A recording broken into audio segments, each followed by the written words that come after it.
আসসালামু আলাইকুম সুপ্রিয় ষষ্ঠ শ্রেণীর শিক্ষার্থী ভাই বোনেরা, আশা করি তোমরা সকলে ভালো আছো। তোমাদের বিষয়ভিত্তিক মূল্যায়ন নির্দেশিকা ষষ্ঠ শ্রেণীর স্বাস্থ্য সুরক্ষা এই সাবজেক্টটি কিভাবে শিক্ষকরা তোমাদেরকে মূল্যায়ন করবে এবং সেখানে তোমাদের করণীয়গুলো কি, সে সকল বিষয় নিয়ে আজকের এই ভিডিওতে কথা বলব। প্রিয় শিক্ষার্থীরা, এখানে তোমরা জানো তোমাদেরকে তিনটি ক্যাটাগরিতে মূল্যায়ন করা হয়: ত্রিভুজ, চতুর্ভুজ এবং বৃত্ত। তো এক্ষেত্রে তোমাদের পিআই এর মাধ্যমে প্রত্যেকটা মূল্যায়নকে পিআই ইন্ডিকেটর দ্বারা তোমাদেরকে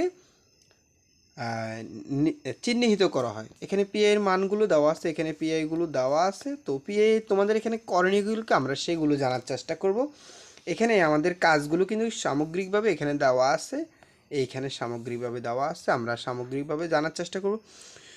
প্রথমত, সুস্থ, পরিচ্ছন্ন, নিরাপদ ও স্বতঃস্ফূর্ত থাকতে নিজেদের দৈনন্দিন যত্ন পরিচর্যা করতে পারা, স্বাস্থ্য ঝুঁকিসমূহ নির্ণয় ও মোকাবেলায় উদ্যোগী হওয়া। এখান থেকে তোমাদেরকে বিভিন্ন প্রশ্ন হতে পারে। ব্যক্তিগত পরিষ্কার পরিচ্ছন্ন বজায় রাখতে তোমার করণীয়, নিরাপদ থাকতে সাধারণ নির্দেশনা কী হতে পারে, দৈনন্দিন কাজে স্বতঃস্ফূর্ত অংশগ্রহণের জন্য তোমার কী কাজ করা দরকার, নিজের স্বাস্থ্য সম্পর্কে বা ঝুঁকিসমূহ সচেতনতা প্রদর্শনে তোমার কী করণীয়, এই সকল বিষয়গুলোকে কেন্দ্র করে শিক্ষক তোমাদেরকে এখানে প্রশ্ন করবে। ঠিক আছে, এইটাই। এরপরে দেখো, দ্বিতীয়ত পিআই সূচক যে বয়ঃসন্ধিকালীন শারীরিক ও মানসিক পরিবর্তন এবং এর প্রভাব অনুধাবন করে সঠিক ব্যবস্থাপনা গ্রহণ করা। আচ্ছা, এরপরে আমরা এখান থেকে দেখব এপিআই এর মাধ্যমে দেখব নিজের ও অন্যের অনুভূতি অনুধাবন করে যত্নবান হওয়া। ঠিক আছে, তোমরা এগুলো পাঠ্য বই থেকে খুঁজে খুঁজে এগুলোর অ্যান্সার বের করবা। ইতিবাচক প্রকাশ এবং সহমর্মিতা আচরণ করতে পারা। এরপরে নিজের সক্ষমতা, সামর্থ্য, সম্ভাবনা, যৌক্তিক বিশ্লেষণ, অন্যের মূল্যায়নকে গ্রহণ বর্জনের সিদ্ধান্ত নিতে পারা। ঠিক আছে, এই কাজগুলো। এরপরে পারিবারিক সামাজিক প্রেক্ষাপটে বয়সের উপযোগী পরিসরে অন্যের চিন্তা, এগুলো। ঠিক আছে, এগুলো। এরপরে দেখো এখানে আছে বাকি অংশ। অনুভূতি, আচরণ, প্রয়োজন অনুধাবন করে সহমর্মিতার সাথে নিজের অনুভূতি প্রয়োজন মতো অনুধাবন ও দৃঢ়ভাবে প্রকাশ করতে পারা, এই কাজগুলো। এরপরে দেখো পারস্পরিক সম্পর্কে প্রয়োজনীয়তা, সাবলীল ঝুঁকি নির্ণয়, প্রয়োজনের চাহিদা অনুযায়ী পদক্ষেপ গ্রহণ করতে পারা, বিদ্যমান সেবা কাঠামো তৈরি করা। এখান থেকে তোমাকে কিন্তু প্রত্যেকের জন্য আলাদা এর মাধ্যমে কিন্তু এগুলো মার্কিং করা হবে। যেমনটা ঠিক এরকম ধরো, এই পারস্পরিক সহায়তা ও সম্পর্কগুলোর গুরুত্ব তুলে ধরো। এখানে এরকম প্রশ্ন, কোন সম্পর্কে অস্বস্তি বোধ করলে তা প্রকাশ করা, তোমার কোন সম্পর্কে তুমি অস্বস্তি বোধ করলে তা প্রকাশ করতে হবে, সম্পর্ক রক্ষায় কোনো ক্ষতির কি আছে সেই বিষয়টি। ঠিক আছে, আচ্ছা। এরপরে দেখো ক্ষতির সম্মুখীন হলে তা কিভাবে সহযোগিতা করতে হবে সেই বিষয়গুলো।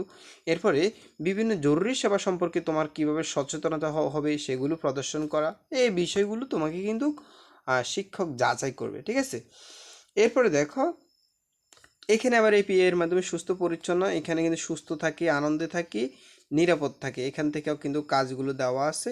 কি কি কাজ দেখো, যত্ন পরিচর্যা করতে পারা, স্বাস্থ্য ঝুঁকি নির্ণয়, মোকাবেলায় উদ্যোগী হওয়া, এই যে কতগুলো কাজ, নিরাপদ থাকা, উৎফুল্ল থাকা, যত্ন পরিচর্যা, স্বাস্থ্য ঝুঁকি মোকাবেলা, নির্ণয় এবং উদ্যোগী হওয়া, কীভাবে এগুলো সমাধান করা যায় সেই কাজগুলো। ঠিক আছে, ওকে।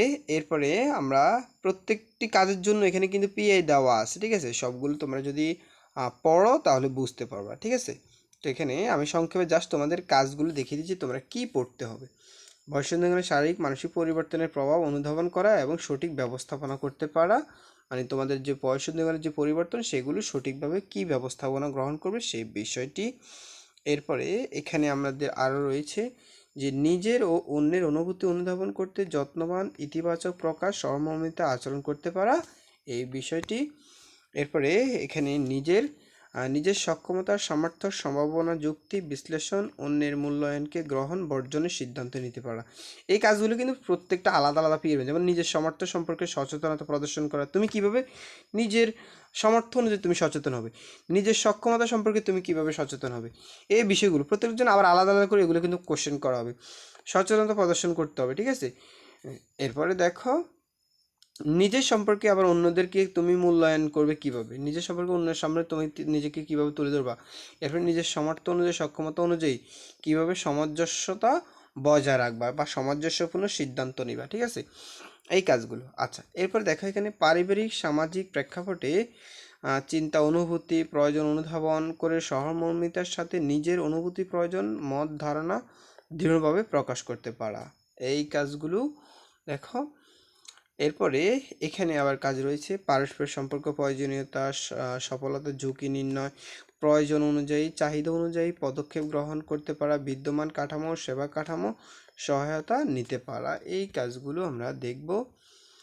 এই ছিল প্রিয় শিক্ষার্থীরা তোমাদের ষান্মাসিক সামষ্টিক মূল্যায়নের যেভাবে শিক্ষক তোমাদেরকে মূল্যায়ন করবে, যেই কাজগুলো তোমাদেরকে যাচাই করা হবে বা যে পার্টগুলো তোমাদেরকে শিখতে হবে সেই বিষয়গুলো তোমাদেরকে দেখিয়ে দিয়েছি। প্রিয় শিক্ষার্থীরা, ভিডিওটি কেমন ছিল অবশ্যই কমেন্ট করে জানাবা, আর যারা চ্যানেলটি সাবস্ক্রাইব করে রাখো নাই তারা সাবস্ক্রাইব করে দিও, আর যারা করছো তাদেরকে অসংখ্য ধন্যবাদ। তোমাদের কোনো কিছু জানার থাকলে বা কোনো কিছু বলার থাকলে অবশ্যই কমেন্ট করে জানাতে পারো, ইনশাল্লাহ আমি প্রত্যুত্তর করার চেষ্টা করব। এতক্ষণ ভিডিওটি দেখার জন্য তোমাদের সবাইকে ধন্যবাদ। আল্লাহ হাফেজ।